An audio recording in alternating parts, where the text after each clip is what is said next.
1 Kings chapter 20. Ahab's wars with the Arameans. King Ben-Hadad of Aram gathered all his army together. 32 kings were with him, along with horses and chariots. He marched against Samaria, laid siege to it, and attacked it.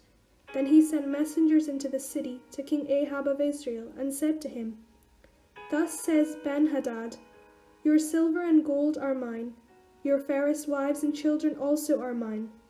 The king of Israel answered, "As you say, my lord, O king, I am yours and all that I have." The messengers came again and said, "Thus says Ben-Hadad, I sent to you, saying, Deliver to me your silver and your gold, your wives and children. Nevertheless, I will send my servants to you tomorrow about this time, and they shall search your house and the houses of your servants, and lay hands on whatever pleases them, and take it away." Then the king of Israel called all the elders of the land and said, "Look now, see how this man is seeking trouble, for he sent to me for my wives, my children, my silver and my gold, and I did not refuse him." Then all the elders and all the people said to him, "Do not listen or consent." So he said to the messengers of Ben-Hadad, "Tell my lord the king, all that you first demanded of your servant I will do, but this thing I cannot do." The messengers left and brought him word again.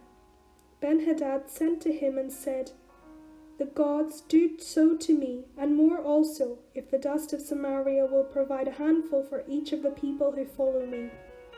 The king of Israel answered, "Tell me, one who puts on armor should not brag like one who takes it off." When Ben-Hadad heard this message, now he had been drinking with the kings in the booths, he said to his men, "Take your positions." And they took their positions against the city. Then a certain prophet came up to Ahab of Israel and said, "Thus says the Lord, have you seen all this great multitude? Look, I will give it into your hand today, and you shall know that I am the Lord." Ahab said, "By whom?" He said, "Thus says the Lord, by the young men who serve the district governors." Then he said, "Who shall begin the battle?" He answered, "You." Then he mustered the young men who served the district governors, 232. After them he mustered all the people of Israel, 7,000. They went out at noon, while Ben-Hadad was drinking himself drunk in the booths. He and the 32 kings allied with him. The young men who served the district governors went out first. Ben-Hadad had sent out scouts, and they reported to him, "Men have come out from Samaria." He said, "If they have come out for peace, take them alive. If they have come out for war, take them alive." But these had already come out of the city, and the young men who served the district governors, and the army that followed them. Each killed his man. The Arameans fled, and Israel pursued them. But King Ben-Hadad of Aram escaped on a horse with the cavalry. The king of Israel went out, attacked the horses and the chariots, and defeated the Arameans with a great slaughter. Then the prophet approached the king of Israel and said to him, "Come, strengthen yourself, and consider well what you have to do. For in the spring the king of Aram will come up against you." The Arameans are defeated. The servants of the king of Aram said to him, "Their gods are gods of the hills, and so they were stronger than we. But let us fight against them in the plain, and surely we shall be stronger than they. Also do this, remove the kings, each from his post, and put commanders in place of them, and muster an army like the army that you have lost, horse for horse and chariot for chariot. Then we will fight against them in the plain, and surely we shall be stronger than they." He heeded their voice and did so. In the spring, Ben-Hadad mustered the Arameans and went up to Aphek to fight against Israel. After the Israelites had been mustered and provisioned, they went out to engage them. The people of Israel encamped opposite them like 2 little flocks of goats, while the Arameans filled the country. a man of God approached and said to the king of Israel, "Thus says the Lord, because the Arameans have said, 'The Lord is a God of the hills, but he is not a God of the valleys,' therefore I will give all this great multitude into your hand, and you shall know that I am the Lord."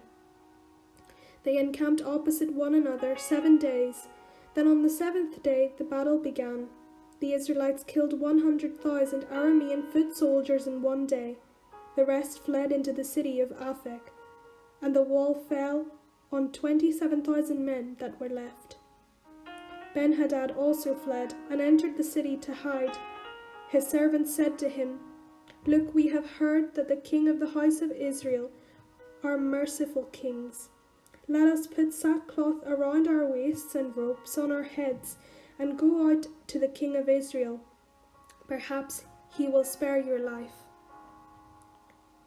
So they tied sackcloth around their waists, put ropes on their heads, went to the king of Israel and said, "Your servant Ben-Hadad says, 'Please let me live.'" And he said, "Is he still alive? He is my brother." Now the men were watching for an omen.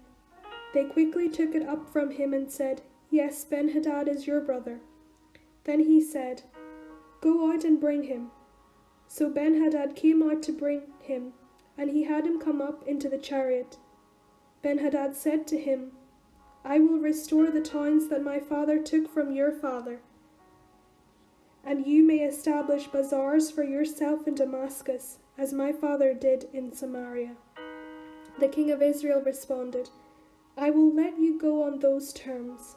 So he made a treaty with him and let him go. A prophet condemns Ahab.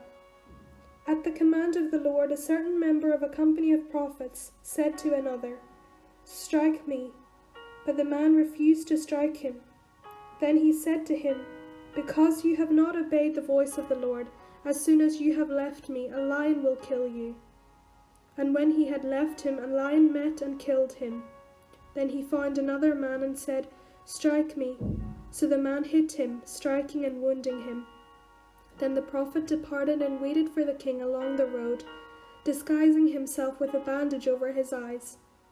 As the king passed by, he cried to the king and said, "Your servant went out into the thick of the battle." Then a soldier turned and brought a man to me and said, "Guard this man. If he is missing, your life shall be given for his life, or else you shall pay a talent of silver."